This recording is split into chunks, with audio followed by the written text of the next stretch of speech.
প্রিয় কুষ্টিয়াবাসী, আপনাদেরকে আহ্বান জানাই, আগামীকাল 9 জানুয়ারি রোজ শুক্রবার বাদ জুমা দুপুর 2টার সময় কুষ্টিয়া কেন্দ্রীয় মসজিদ থেকে আমরা রাজপথে নামব। যত ভাই বোনের রক্তের উপরে দাঁড়িয়ে আমরা আজকে এই বাংলাদেশ পেলাম। আসলে একটা কথা আছে, সন্তান হারিয়ে মায়েরা কাঁদে, আর সেই মায়ের ছেলেদের লাশের উপরে রাজনীতিবিদরা হাসে।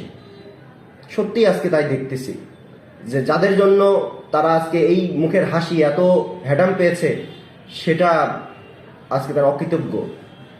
তাদের হারানোর অনেক কিছু আছে, অনেক কিছু হারানোর ভয় আছে, যেজন্য তারা চুপ আছে, চুপ থাকবে। ইনশাল্লাহ আমাদের হারানোর কিছু নাই। আমাদের জীবনটা আল্লাহর পক্ষ থেকে আমাদের কাছে গনিমত। ইনশাল্লাহ আমরা এই গনিমতের সদ্ব্যবহার করব।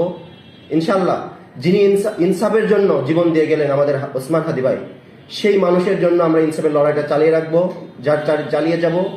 ইনশাল্লাহ তার জন্য আমরা ইনসাফকে নিশ্চিত করবই করবো ইনশাল্লাহ।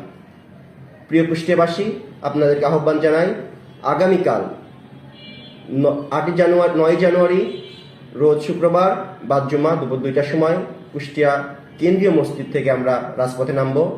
আপনাদেরকে আহ্বান জানাই, রাজপথে আমরা সামিল হই, এক কাতারে আসি।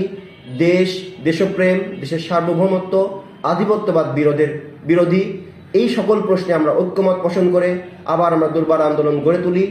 আমরা এ দেশ থেকে যে অশুভ শক্তি আছে, সেই অশুভ শক্তিকে বিতাড়িত করেই ছাড়বো ইনশাআল্লাহ।